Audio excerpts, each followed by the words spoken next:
24কে 7 এবং 6 অনুপাতে বৃদ্ধি করলে নতুন সংখ্যাটি হবে।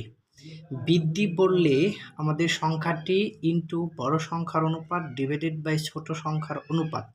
তাহলে এই সংখ্যাটি হলো 24 ইনটু বড় সংখ্যার অনুপাত। বড় সংখ্যা হলো 7, ছোট সংখ্যার অনুপাত, ছোট সংখ্যা হলো আমাদের 6।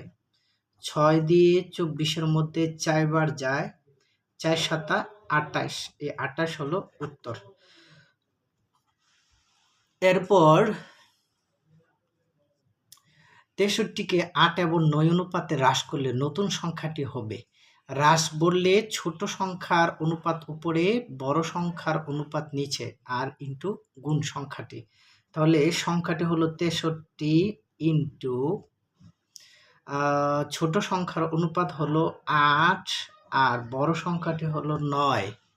তাহলে এখন 9 63-র মধ্যে যায় 7 বার, 7 8 56, 56 ক নম্বর উত্তর।